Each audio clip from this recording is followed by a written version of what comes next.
Hello. हम्म. बच्चू कडू साहेब बोलतायत का? हा, कोण आपण? साहेब नमस्कार, मी प्रतीक कदम पाटील बोलतोय लोणीवरनं. हम्म. हम्म. साहेब ती दुपारी तुम्ही वक्तव्य केलं होतं नामदार विखे पाटील साहेबांबद्दल. हम्म. साहेब ते थोडस चुकीचं वक्तव्य झालं, तुम्हाला असं वाटत नाही का?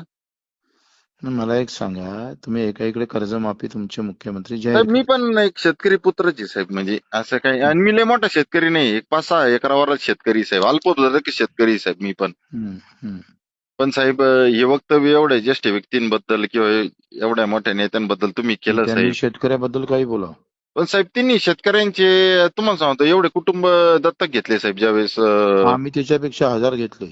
नाही नाही, तुम्ही ठीक आहे की जास्त घेतले असेल, पण आमच्या साहेबांनी पण मध्यंतरीच्या काळात घेतले. हो, पण याचा अर्थ तुम्ही ओबीसीचे शेतकऱ्याला काही आणि बोला ना. वारंवार कर्ज घेता फेडता. ओबीसीचं 50% हं. आरक्षण ज्यावेळेस फी पण माफ केली साहेब आमच्या शिक्षण संस्थेमध्ये आम्ही पॉवर भरपूर केलंय ते. सोसायटी. आम्ही भरपूर केलंय ते. पण साहेब जसं तुम्ही 1 लाख रुपये मंजूर केले ना साहेब, की हम्म. साहेबांची गाडी फोडल्या तर तुम्ही हम्म. बक्षीस म्हणून 1 लाख रुपये मंजूर केले ना साहेब. हम्म. वैयक्तिक मी खूप लय म्हणजे सर्वसामान्य शेतकरी आहे साहेब. मी पण तीन तुम्ही लाख शेतकरी रुपये आहेच नाही, तुम्ही गुलाम आहे त्या विखे पाटलाचे. नाही नाही, गुलाम नाही साहेब, आम्ही हा. निष्ठावान त्यांचे कार्यकर्ते आहे आणि शेतकरी आहे हा, साहेब. ते मी पण पक्षाचेच निष्ठावून राहा तुम्ही आयुष्यभर. साहेब मी पण शेतकऱ्याचे तीन नका राहू. मी पण 3 लाख रुपये जाहीर केले. तुमची गाडी जर फोडली ना साहेब, मी पण हा, तीन लाख चालेल, रुपये द्या जाहीर द्या. केले. जाहीर करा. हो. केले केले साहेब, जाहीर केले. ठीक आहे, ठीक आहे. हो हो हो. आम्ही स्वीकारतो आव्हान तुमचं. नाही, मी पण तुमचं आव्हान स्वीकारलेलं आहे. विखे हं. पाटलांवर आहे ना काहीच होऊ शकत नाही. ठीक, ठीक.